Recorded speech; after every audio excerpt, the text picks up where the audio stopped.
Good afternoon and welcome to another webinar. This is an informational town hall session with Indigenous Services Canada. My name is Selena Dorme. I'm the engagement coordinator with the First Nations Public Service Secretariat and your moderator today. I'm also from the Tsleil-Waututh Nation here in North Vancouver, but I also want to recognize the neighboring nations also on this unceded territory of the Musqueam and the Squamish peoples. We have a variety of folks from the Indigenous Services team here today to speak to you, but we're going to go ahead and start with Catherine Lappe, Regional Director General for the ISC BC region, and then some other folks will chime in as she calls upon them to speak. So thank you all again and welcome, and I'll hand it over to you, Catherine. Thanks so much, Selena, and good afternoon, everyone. It's a great pleasure to be with you here today. I'd like to acknowledge that I'm privileged to be speaking to you from the unceded and traditional territories of the Musqueam, Squamish, and Tsleil-Waututh. And to be even more precise, some of you may recognize that I'm in fact back in our offices right now at 1138 Melville. We haven't officially reopened, but as of next week, we will be bringing back more people to ensure that we are able to provide critical services more effectively. And I have to say it's quite exciting to be back in here and see how many adjustments have been made to ensure a safe return for those that will be coming back to the offices. I'd also note that we are targeting September 28th to reopen the status card office. As we know, it is one location that's so crucial for many people to be able to get their status cards. So as I begin, my thanks once again to the First Nations Public Service Secretariat for hosting us today. I know it's going to be a good discussion on a variety of topics. I also want to acknowledge that I'll be joined today by Dr. Shannon McDonald and by Mr. Rick Malone from the First Nations Health Authority. I see Shannon up there in the corner joining us today. And I've also got next to me, although 6 feet away, none other than Bill Guerin, the Associate Regional Director General for ISC. And we've got a number of our executive team that are also online to answer your questions. So thank you very much for joining us today. I know it's been a few months with the summer going by that we've had a chance to talk about some of these issues. And in that time, we have unfortunately also seen a significant increase in the number of First Nations that are experiencing COVID in their communities. And I want to start by saying that I'm sure I speak on all of our behalfs and saying that we're thinking of these communities and know that as the communities that have dealt with COVID to date, that they'll do a tremendous job in containing the virus in their communities and protecting their elders, they're vulnerable in their communities. So our thoughts are with you all. And it is in fact the reason why it is important for us to keep sharing information on the programs and services so that you have a better expectation of what resources will be coming today. So in today's webinar, I'm going to touch on a couple areas just to give you the heads up. The first is education and back to school. The second is the recently announced second round of Indigenous community support funding. Then we'll give Dr. McDonald a chance to give us a bit of an update from FNHA. And should we have the time, we'll also touch on the Indigenous Business Support Fund. I know that many of you have been sitting on endless Zoom calls as we have, and there's a tendency of us to, be here as talking heads and not leave enough time for questions. So what I wanted to do today is maybe tackle each topic and then pause and get questions on that. So you don't need to save up all your questions to the end, and that we at least deal with each topic as comprehensively as possible. And as I say, if we end up running out of time, we'll figure out a way of getting answers back to you on questions that weren't done or figure out when our next webinar might be. So I'm not going to spend much time on this next piece, but we're going to load up a slide, which will just give you a bit of an overview of the funding that's flowed to date. It is one of those messy ones with lots of numbers. So as I say, I won't speak to it in a huge amount of details, but what we've tried to do is give you a bit of an overview, and it will be shared with all participants of how much money has flown to date. The names of the recipient, like who's receiving the funding, is at the bottom of the slide.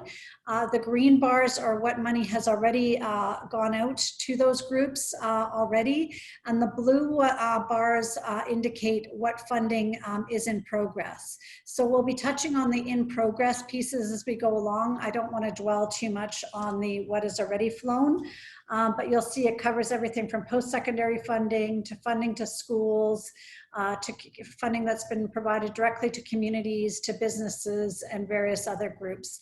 So hopefully that'll be a useful reference material for you as we move on. So as I indicated, I'm going to start with education. I think it's top of mind for all of us as it's September and many kids have been returning to school. And there are numerous education supports underway, and it can get a little bit confusing managing these various streams. So first of all, I'd like to acknowledge our gratitude to FNPSS, the First Nations Education Steering Committee, for already having issued some small grants to schools across the province to allow them to get started on putting in adaptations to ensure safe and healthy schools. We will be adding additional resources as in the coming weeks to that as well. So many of you may have heard the Prime Minister announce a few weeks ago a $2 billion investment into education. That is flowing nationally with $242 million of that heading to BC. That will support provincial schools and will therefore also be supporting the 8,000 First Nation students who live on reserve but are attending a public or off-reserve independent schools and the adaptations and public health measures that they need to undertake. The Prime Minister also announced an additional $112 million nationally for a safe return to elementary and secondary First Nations schools on reserve. We're still getting a little bit of information on that, but $100 million of that will be for non-capital expenses and $12 million will be for minor capital. So in BC, that means that over $9 million will be made available for treaty and self-governing nations with schools. And it will allow for support for things like the preparation of physical spaces, hiring additional teachers and staff to teach physically distant classes, connectivity and technology, take-home learning activities, transportation, deep cleaning, and other such measures. Letters are being prepared right now to provide community-specific information to chiefs and council. For the minor capital side of things, there's just over $1.5 million available to support First Nation-led plans and preparations for safe school reopenings that follow public health guidance and supports the school community. I know it'll be a little bit confusing to understand what pot of money to use for which activity, so please don't hesitate to reach out to our education and infrastructure staff to see what the eligibility criteria are for the various pots of money. Under the BC Tripartite Education Agreement, we are also mirroring an equivalent amount to what BC has put on the table for provincial school adaptation. So the province announced about $45 million to schools so that they can take some of the physical and public health measures necessary for the safe returns. The equivalent amount for First Nations schools based on their formulas is $482,000, which we are providing to FNPSS to manage for First Nation schools. So we understand that communities are concerned about children's return to the classroom and that things may look different than in previous years. We appreciate that also First Nations may want to take hybrid or different approaches than fully reopening their own schools or fully sending kids back to provincial schools. We would welcome hearing from you what your plans are and what supports you might need so that we can help you along the way. Wendy Rogers and our education team are poised to work with you on doing what's right for your children and your communities. I also want to end this education part of it by acknowledging the importance of the strong partnerships in the education system.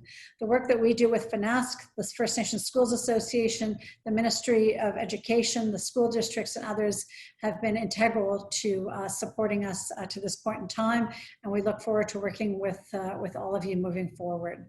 So as I said, I'm just going to pause there because I know there's a lot of numbers and a lot of pieces that have been identified there on the education side. I believe FNPSS is on the line as well, but just wanted to see if there were any questions on the education side before moving on to the Indigenous Community Support Fund. Thank you so much, Catherine.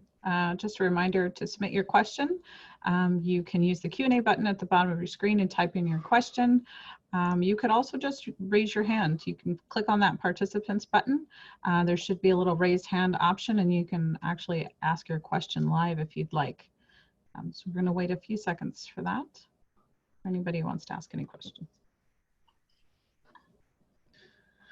Right. We do have one. First question. I'm asking if we could get some funding to upgrade our internet access to high speed. Most of our school-age children do not have access to high-speed internet. I believe we were at the last mile part of getting this to our members.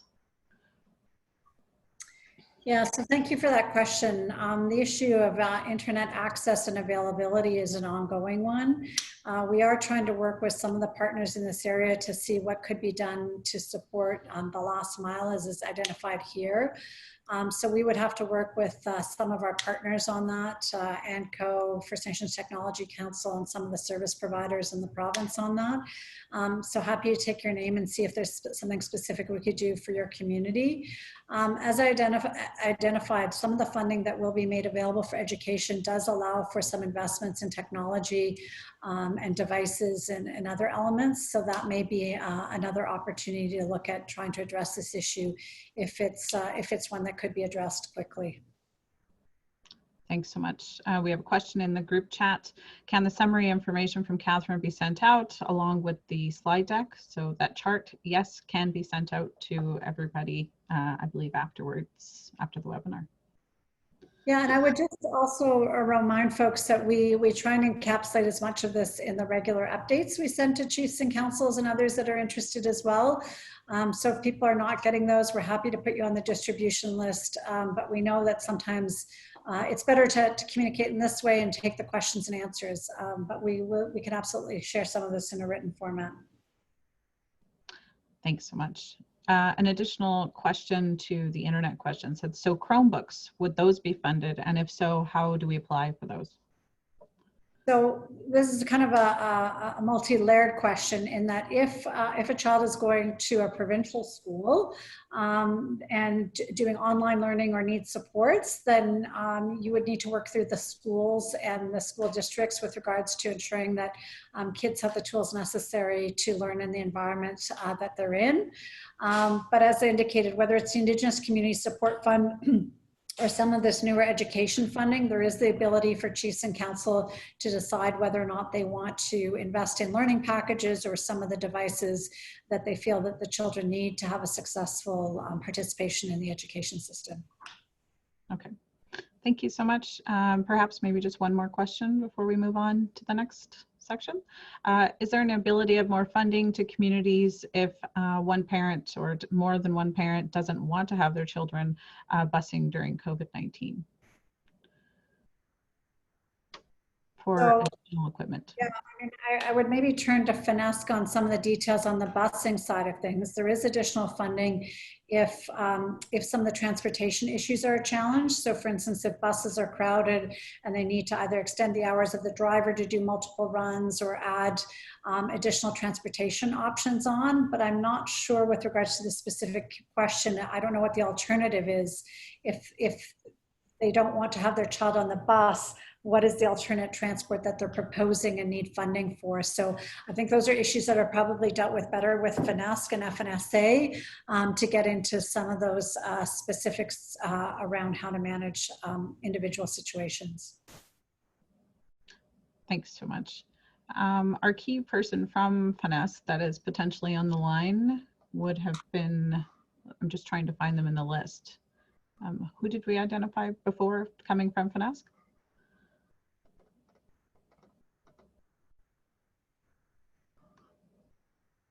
Do we know? No. If you are on the line from FNPSS, if you don't mind raising your hand, we'd like to pull you into the webinar and have you answer any of those questions. We can collect questions as well and make sure that there's a targeted outreach back to individuals who've asked. For sure. Catherine, do you want to move on to the next portion of the agenda, or we'll take one more question?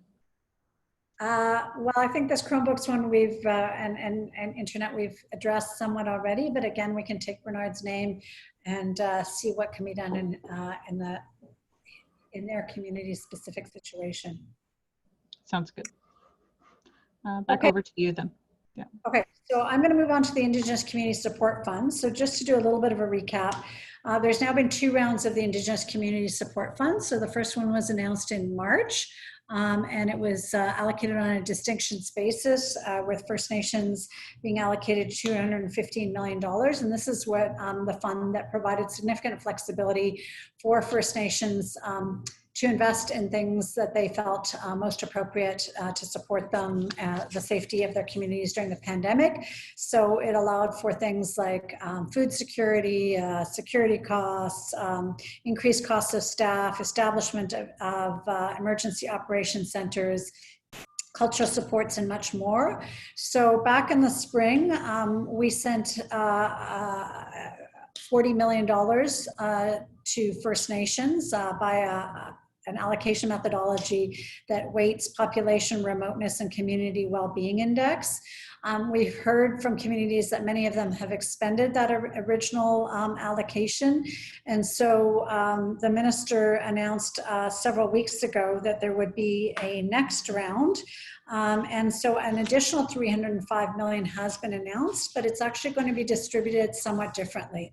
So about $108 million is going to be distributed using the methodology of the previous round, whereas the rest of it is the $145 million, and I know these numbers don't add up, and that's because there's also money set aside for Métis and Inuit. So my apologies, it's not that I'm as math challenged as I appear, I'm just trying to simplify here. But $145 million is being set aside on a needs basis. So $40 million was sent out in the spring. About $20 million will be sent out to communities, again, under the same terms and conditions of the Indigenous Community Support Fund that was sent in the spring. And then if communities have additional needs above and beyond that, they, as well as tribal councils and any other Indigenous organizations, can apply for this needs-based fund and get additional resources that way. And then, of course, as Shannon can speak to, there's also additional supports for public health related measures that First Nations Health Authority has been supporting. But I did just want to flag that that $20 million that will be flowing both to First Nations and Treaty Nations should be coming out in the coming weeks, and we'll be sending letters shortly to confirm what the allocation is. But in most cases, it's about half of what they received in the spring. So I'll maybe just touch on one other quick thing on income assistance, and then I'm going to pause and see if there's any questions on that. So from the beginning, we have mirrored the provincial rates on income assistance. So the province back in March started topping up the income assistance rate by $300 a month. As long as the province does that, we will continue to match that. But in addition to that $300 a month top up, the federal government added another $300 a month top up for 3 months. So individual recipients would, in some cases, for a 3-month period, be receiving up to $600 a month above and beyond what their rate was prior to the pandemic. So that is ongoing, and I'll maybe pause it there and see if there's any specific questions relating either to the Indigenous Community Support funding or income assistance, and then I'll turn it over to Shannon to maybe speak about some of the health related side of things. Thank you so much, Catherine. Again, please go ahead and use that Q&A button at the bottom of your screen to type in your question, or you can raise your hand and ask your question live. You could always, of course, use the group chat option too as well. But I encourage you to continue just submitting your questions throughout the rest of the webinar to make sure that we get them. Any ones that we don't get around to answering, ISC and FNHA promise to follow up with those individuals to answer any questions that we don't get around to. All right, first question regarding the extra funds for social assistance. If the amount received is in excess to what was calculated as owing, do the extra funds have to be repaid, or can they be used for other purposes? I'm going to turn that one over to Wendy, or I don't know if Dina's on the line as well to get into. I don't like hearing about repayments, so I'm gonna let Wendy deal with what the terms and conditions of the social assistance program might be on that. Wendy, go ahead and turn on your camera and unmute. Okay, good. I didn't think I had control. Thanks. So some of these really technical questions, it's probably best that you call into our office. The general, I mean, the intent of providing funding. I mean, if I let me just re-look at the answer to make sure that I'm in excess to what was calculated as owing. Do the extra funds have to be repaid, or can they be used? So the funds have to go to eligible social assistance clients within the terms and conditions of the program. So that, I mean, we're required to mirror those provincial regulations. But if you have something special in mind, or if there's something that is potentially within the program authorities that you're thinking of, call into the Income Assistance 1-800 number, and you can get a more sort of specific answer that is targeted to what you're thinking about. So if I might just, on the, for instance, on the federal top-up that is above and beyond mirroring of the provincial rates, there is the flexibility of communities to do something more on a collective basis rather than just transferring it fully as an individual benefit to the individual. So if there are, and it has to, they can only expend the maximum $300 per household to do so, but there may in some cases be an interest in doing something collectively around food security or cultural supports or other elements within the terms and conditions of the social assistance program. And that federal top-up, if you like, has some flexibilities in how it can be delivered that is worthwhile, as Wendy indicated, to consult with us if you're thinking of doing something different. Thanks so much, Catherine. One more question came in. Is there funds that assist elders who are on a pension who don't qualify for social assistance? So in terms of Indigenous Services Canada, we don't have any programs around pensions as such. So I would have to get the details, but I'm aware that through Employment and Social Development Canada, there have been increases to those that are on old age security. So we would need to look into some of those details in order to be able to address that. But we don't at Indigenous Services Canada have a specific allotment to support pensions who may be on a fixed income. And I don't know, Wendy, I saw you turn your light back on. Does that mean you'd like to add some more to that? Yeah, and maybe we can do it in a more fulsome answer, but my understanding is that the province has also provided a top up to seniors, and that includes seniors on reserve. But again, I don't know all the details of it, so we can find out, and then in the response back to the questions, include that information. Thank you both so much. There's no additional questions as of right now, but I encourage you to keep submitting them throughout the webinar. Okay, so on that basis then, Shannon, we're really thrilled that you're able to join us today. We know how busy you are, and I think it's extremely timely. I mean, I think what I said at the top of the hour is that we are starting to see some significant increases in the number of communities that are now being exposed to COVID. And so just wanted to provide an opportunity for you as well to address the group in terms of what you're seeing and where do we go forward as we hit the fall and some greater risk factors. Thanks, Catherine. I'm coming to you today from Sayet First Nation. I'm working at home. I have some respiratory issues, so all the smoke in the air was not very helpful. So unlike Catherine, instead of being in the office, I'm actually at home today. Our rates of infection with COVID have more than doubled in the last month. As of today, the reporting this morning, we had recorded 310 First Nations individuals in the province with a COVID infection, so they tested positive.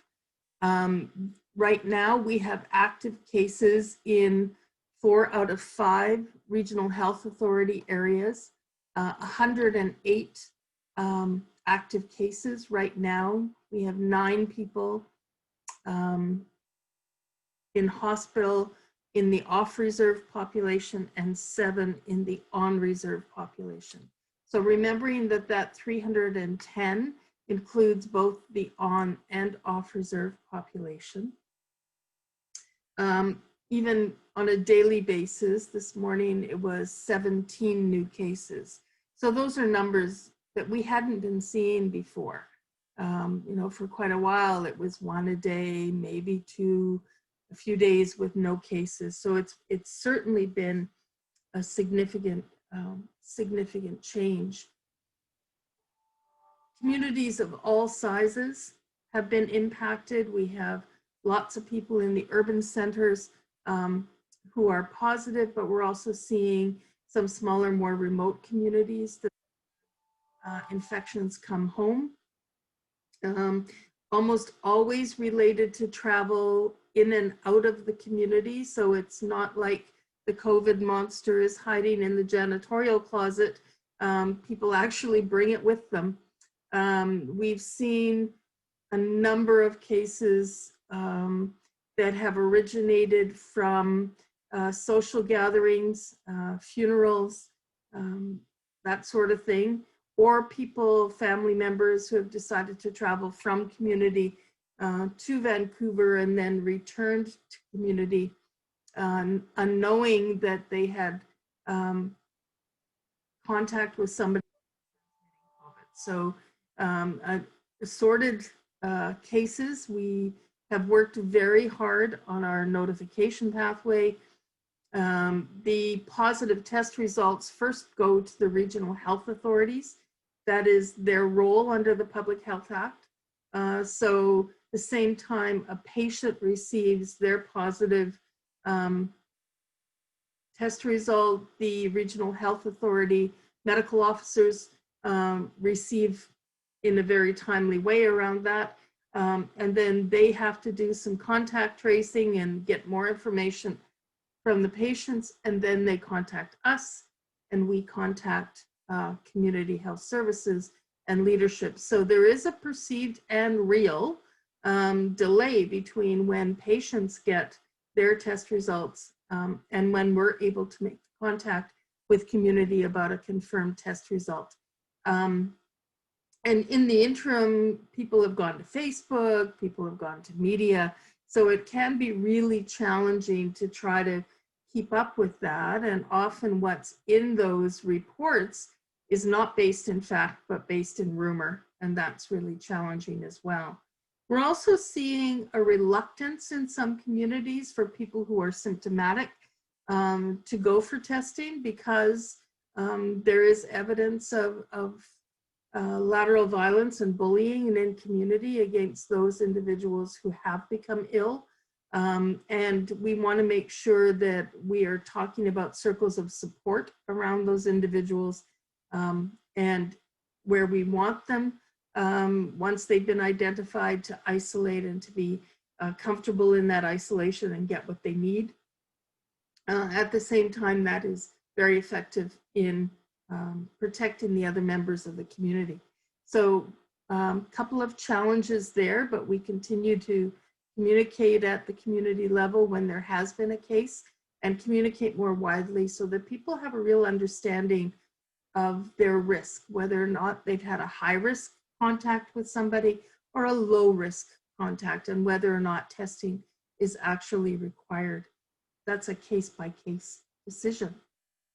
The other thing I just wanted to bring up, because Catherine mentioned the return to school, and just like the COVID monster in the closet in offices or in communities, I keep reminding people that there's no COVID monster in the closet at school, that a virus requires a human host. They cannot replicate, they cannot transmit virus to another individual without actually living in a human being and borrowing their cells to be able to replicate more virus.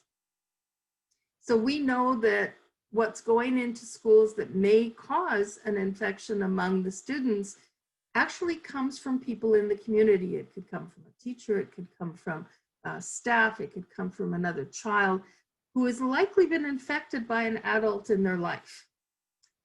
So we are responsible as communities to take care of each other, and we protect the school and the students by doing what we need to do in terms of a public health response to keep the community healthy. And if we do that, then the kids will be fine.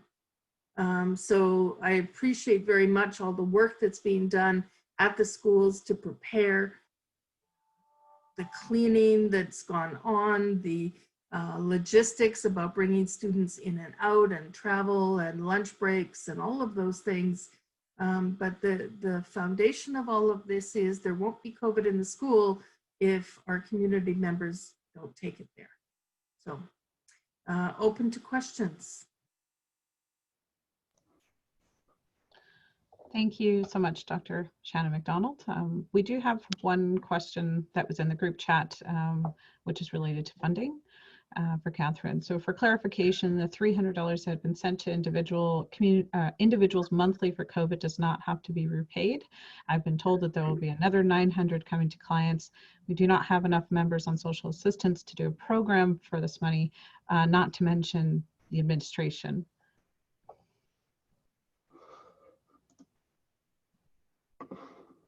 So thank you for that question.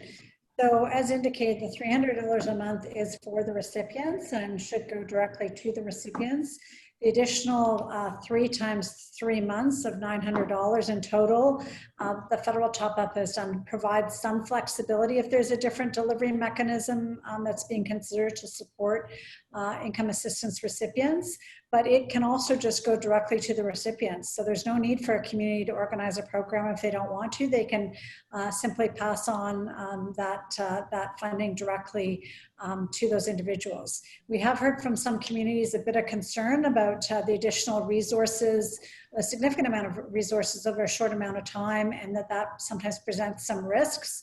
And so that's why I just wanted to flag that there is the options of delivering supports to those individuals through different means with the federal top-up. But that's completely at the discretion of chiefs and council with their band support workers to determine what's appropriate in their circumstances. Thank you, Catherine. There's one additional question in the group chat. Somebody was a little bit late. Did you already discuss additional funding that will be coming to bands similar in March? So the answer is yes, we did, and we can share some of that after the fact. Essentially, to do the shorthand version of it, second round of Indigenous community support funding will provide communities with about half the amount that they would have received in the spring. But in addition to that, there have been a number of other program supports, some of which we haven't really touched on directly, but additional supports to post-secondary students, for instance, youth. There's supports to schools, businesses, and urban and off-reserve organizations. So there has been a host of other funding announcements and supports, along with supports for public health that FNHA is able to offer as well. So that's kind of the quick and dirty. We do have a slide that we'll share afterwards, and we're happy to chat with whoever asked that question after the fact as well, and do a longer recap. Thank you so much. Oh, another question just came in from Justin. Is there funding to support low-income families to help purchase masks, hand sanitizers, etc., which have been a big cost for most people these days? Yeah, I mean, so thanks for that question. So I would say what jumps out immediately is, first of all, the additional support for those that are on social assistance. If a family is on social assistance, then obviously that is one source of funds that the $300 a month and in some cases $600 a month increase provides them with some financial flexibility to deal with that. The other is the funding under the Indigenous Community Support Fund that First Nations are getting does allow them to determine how best to support the risks, how best to address the risks in their communities and support their members. So in some communities that's been care baskets, right? Whether it's cleaning supplies or food staples. In other communities, it looks different. So that those kind of questions really depend on a community by community basis in terms of how what they've identified as the key needs being and the mechanisms that they've chosen. Some have also done it with gift cards and other mechanisms. Thank you so much for that.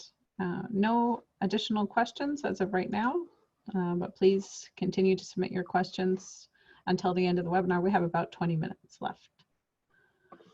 Okay, so maybe I'll just transition. I'm surprised that Shannon hasn't gotten a whole host of questions. They're saving them all for you tomorrow. You're on mute. You have to unmute. Yeah. Um, Oh, you're on mute, Dr. McDonald. There we go. There we go. There we go. No, I get lots of opportunities. We've kept our FNHA webinar series quite active as well, and people contact us through the FNHA system, and I've had lots of conversations with individual communities talking about their circumstances, and some of the conversations lately have been about things like the funding that we received to support security, and thank our ISC partners for that. Security checkpoints that are becoming more of an issue again as the numbers rise, and other supports that have come forward to enable us to support communities. yeah, absolutely. Thanks so much. One additional question did come in. We can go ahead and answer that quickly before we move on to the next portion. Is there any way we could get some funding sent right to the community to support members who live away from the main community? Yeah, so this is a question we've been getting right from the beginning. So the Indigenous Community Support Fund was based on reserve membership and to support the community as a whole in terms of addressing its risks. And then additional programs and benefits were brought into place for all Canadians, individual benefits, including off-reserve members. So things like the Canada Emergency Response benefits, the top-ups to income assistance, the increase to OAS, old age security, and other measures were brought in place to help individuals dealing with difficult circumstances. I know that there's been a strong expression of interest from this province and probably across the country from First Nations that they would have preferred having the resources to redistribute to their off-reserve members. That isn't unfortunately the mechanism that was chosen in national discussions with a number of different players. But having said that, through the Indigenous Community Support Fund, depending on the size of the community, the risks they saw and so on, many communities did take some of those resources and provide either some direct financial resources or things like care packages to their off-reserve members. And then a number of First Nations also applied to the urban and off-reserve stream, which I didn't really touch on in great detail, but there was an urban and off-reserve stream to the tune of $90 million nationally. And many First Nations applied to that in order to therefore provide some resources to their off-reserve members. So there's been a number of different ways of addressing that issue, and we certainly understand and feel the pressure that First Nations are seeing with regards to their off-reserve members also needing supports. Thanks so much, Catherine. No other questions in the queue. So maybe I could turn just briefly to the Indigenous Community Business Fund. So we've also been hearing from a lot of communities about the tremendous impact the pandemic has had on their banned economic development corporations, Indigenous-owned businesses, and economic activity in general. And so there have been a series of different announcements on the economic side of things, and I won't touch on all of them, but did want to come back to the Indigenous Community Business Fund, which was announced a few weeks ago. So under that, $117 million has been allocated to support community-owned First Nations, Inuit, and Métis businesses, including micro businesses who have not been eligible for other business support measures. And an additional $16 million was allocated to support the Indigenous Tourism Association of Canada to administer grants of up to $25,000 for export and market-ready Indigenous tourism companies. I think probably we've all heard about the tremendous impact that this pandemic has had on the tourism sector, and there was wanting to be a recognition of that impact. And so, in fact, we're partnering with Indigenous Tourism Bc and the 4 Aboriginal financial institutions here in BC to deliver those funds directly to tourism and hospitality businesses. And I would highlight that for that fund, there is no deadline for applications. And we have not received a ton of applications. So I would really encourage any of you who are connected with the economic development arms of your communities or know of businesses that are in need on the tourism side to really encourage people to put in their applications. Under the Indigenous Community Business Fund as well, there was a Stream 1, which was funds which were transfers to communities to support the First Nations planning capacity to respond to the COVID-19 impacts. So in BC region, that meant close to $9 million was distributed to all First Nations with a set amount of about $20,000 plus additional amounts based on remoteness and population factors. So just to reframe that, every First Nation received a minimum of $27,000 to support their planning around their planning capacity around economic development. So I just want to make sure with all the various amendments and transfers that communities are aware of that and are able to use those resources to reposition some of their economic activity. And then the Stream 2 are proposal-based projects to address community-owned businesses that are that have not been able to access other COVID-19 programs. So as I say, there are these 2 streams. David Moxon. I'm looking at James's name there while I was talking about David. David Russell's on the line to be able to answer any questions on that. And David recently did a webinar with the AFIs and others to again get the message out so that we hopefully get more applications under the Indigenous Community Business Fund. I think it's really important to pause on that as well because this is year 1 where communities are already feeling impact, but we certainly know that the pandemic is going to have a much longer term impact on the economic side of things. So if businesses are sort of thinking about it and looking for supports, now's the time where some of these resources are available. So I'll just pause there on the Indigenous Community Business Fund and see if there's any further questions on that and turn it back to you, Selena. Thank you so much, Catherine. There was one additional question regarding funding and then another question about tourism funding. So can we be sent a list of organizations that received funding to assist with COVID? We received many requests for off-reserve members. When we seen the urban and off-reserve funding, we were told it was for organizations like friendship centers.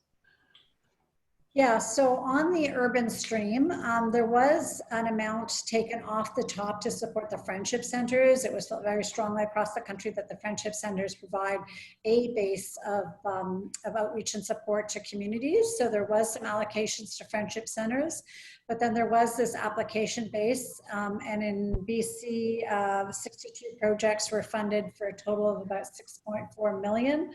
All of that is published, is publicly available and published. So what we could do is provide a link back. That, as well as all the amounts for what communities receive for the Indigenous Community Support Fund, are all published on our website and publicly available. So we're happy to share that. I do recognize we don't have full coverage in all communities. We were very proactive in trying to ensure that we tried to get some supports in smaller communities and more remote communities, particularly where the friendship centers may not be as prevalent, but it wasn't perfect. It was quick and dirty, and so we recognize that it won't cover all, but we're hopeful that it was one line of support, right? Because our support to the off-reserve groups was part of other investments. There were supports as well for homeless groups, by the province has put in supports for a number of Indigenous and other social groups across the province. And so it was really one of a series of approaches to try and reach people where they're living and where they're most in need. Thank you. Next question is from Scott. How can we connect on the tourism funding program? We have an outfitter and cabin rental business that we did not open this year. So I would turn that one over to David. And as I say, we're doing it in partnership with Indigenous Tourism Bc. So I believe that they're reviewing the applications for us on that basis and are probably the best contact. But David, I'm sure you can add more. Yeah, exactly. On the tourism front, we do have several different options right now that are available. Indigenous Tourism BC is the representative organization in BC for the tourism sector. They're best suited to look at not only the existing federal funding that may be available, but other avenues as well. And they do provide advice on individual businesses to look at options for getting through short-term and adapting to longer-term measures. For the Indigenous Community Business Fund, we will take those any applications from Indigenous community-owned businesses, and then those that are in the tourism sector, we will turn over to Indigenous Tourism BC with their Aboriginal financial institution partners to then do the assessment and make payments directly to eligible companies. The key thing is that this is meant to be a gap-filling measure. So existing funding that may have been received through other COVID federal programs would be deducted. It's only for operating expenses and losses, debt financing coverage as well during the period of August 2020 or April 2020 to August 2020. And that period may be extended as we go forward. But if you have any questions in particular, it's on our website, or email me directly, david.russell@canada.ca. Thank you, David. The next question I feel probably ties into that. It says, can some of these funds be used towards business startup as these businesses were just started just before COVID hit and stalled everything? No, unfortunately, this is a fund that is meant to deal with the COVID impacts itself for those companies that have been in existence since October 2019.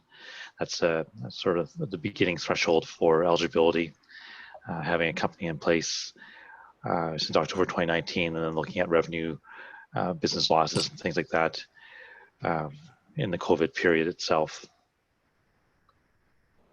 Thanks, David. There are no other questions right now in the queue at the moment. So I encourage you to submit your questions using that Q&A button, or you could also raise your hand and ask your question live.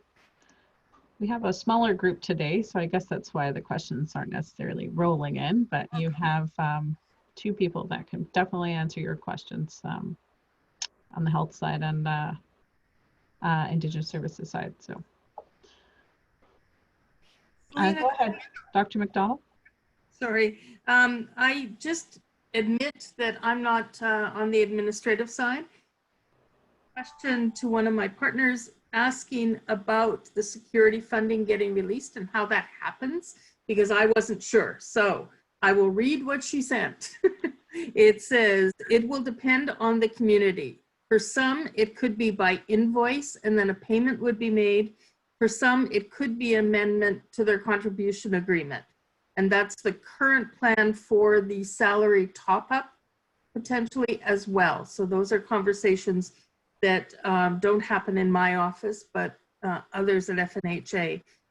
It would be aligned to how it was done for COVID supplies. So people, for COVID supplies, there was the COVID needs website at FNHA, and that would be one way to connect through. It's also going to be in the community COVID guide, which is being updated as we speak. So there are several methods to access that funding, and I don't know enough about the parameters, so I strongly suggest that people check in with the administrative team at FNHA to be able to access that money.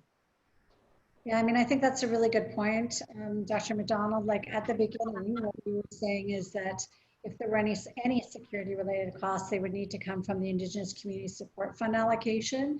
And communities very quickly were expending those resources for security checkpoints.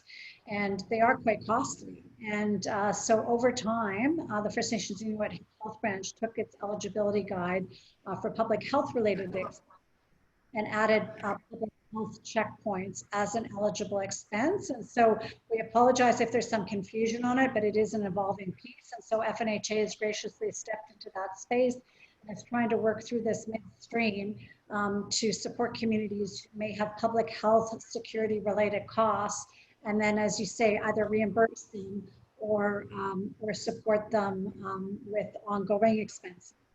For the time being, that envelope is only till September 30th. And so we are still uncertain about what happens after that point in time, but it's hoped and expected that time frame would be extended to deal with some of those costs. And I know for communities that are now seeing COVID coming to their neighbors or to a place near them, you know, they may be thinking through what are the most effective measures and whether or not these security checkpoints or public health checkpoints are where they will be looking to put their resources and efforts. So just wanted to clarify that point as well. Thank you both so much, and to the remainder of the team behind the scenes standing by to answer any questions. Oh, we did get one more trickle in. I have a question for Health and Indigenous Services Canada. Our community is having issues with septic systems as members move home because of COVID, putting strains on older septic systems. These systems are failing and backing into the homes. That's not good. Yeah. So my advice would be to contact your environmental health officer to see if there was anything sort of in the short term that could be done. I'm not sure what your community has in terms of pump out capacity for septic tanks as opposed to fields. So those are things that you could discuss with the environmental health officer, and arrangements could be made for supplementary supports in that way. This is, again, not my area of expertise. My biggest concern would be groundwater being impacted. So you might want to consider, if you are having an overflowing septic system, that if you're running from a well that is closely located, that I advise that you get your water checked as well.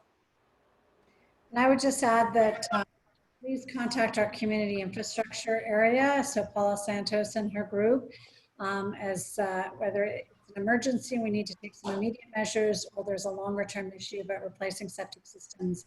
We'll certainly want to work with you on that and work with the environmental health officers as well. Thank you both so much. And Lisa Wilson in the group chat, she has confirmed that they had their first positive case in their community, and we're hoping to follow up with you directly, Catherine, following this webinar. So we definitely have your contact information, as we'll be in touch with you. Any additional questions? Bernard, yes, you should be able to contact those groups that Dr. McDonald and Catherine just spoke to hopefully help your situation in the near future. Yeah. We have just a few minutes left here. And maybe we could just use it to issue our thanks and so on. We know that people are super busy. And I know it's hard to squeeze another one of these in. And as I said, we will be providing letters directly to Chiefs and Council on the additional funding that will be made available. But wanted to make sure that there was heads up and an understanding of what these big national announcements mean on the ground in your community. We have taken note of your questions, and we'll try and do the follow-up that we can in those regards. You know, we'll share information as it comes forward. We continue to do our written updates. And we'll just keep this dialogue going, because we know it's challenging and confusing times, and sometimes the information flow can be particularly difficult. So really appreciate those of you that have taken the time to join us here today, and we hope that you all stay safe and healthy, and that we can chat again soon. So my thanks to all of you for participating. Oh, and I'm doing my- Thank you. Yeah, we did just have 2 more questions trickle in from Darlene. We've had a security checkpoint in place at a cost of approximately $5,000 a week. We have an email into FNHA inquiring about the process. It's concerning to hear that there's only going to be funding till September 30th, especially since COVID rates have more than doubled in the last month. We hope that the funding will extend beyond September. Us too. Yeah, and as I say, it's just the provisions of the fund that were established initially. So part of the challenge on this is we have to go to Parliament for approval on things, and some of the funds were only approved till September 30th. And so there is efforts underway to extend those. In other cases, it's funds that are running out, and so we need to get a renewal of the resources in it. It's certainly a top priority, and people have very much recognized that security costs are an important component for communities. So this is one of the matters here that I think you'll be hearing more in the coming weeks. So hopefully your ears are perked up now that you know where we're at, and hopefully we'll have more to report before too long. Thank you both so much. Scott just made a quick comment. Thank you for the information today and for allowing electronic signatures through the appointed rep during COVID. So thank you all so much for taking the time to sit and watch this webinar. Thank you to our speakers. The chart that was displayed during today's webinar will be shared afterwards too as well. And as always, this has been recorded and will be shared on the First Nations Public Service Secretariat YouTube website. So thank you all. Stay healthy and safe out there. Have a wonderful day. Bye. Bye. Bye.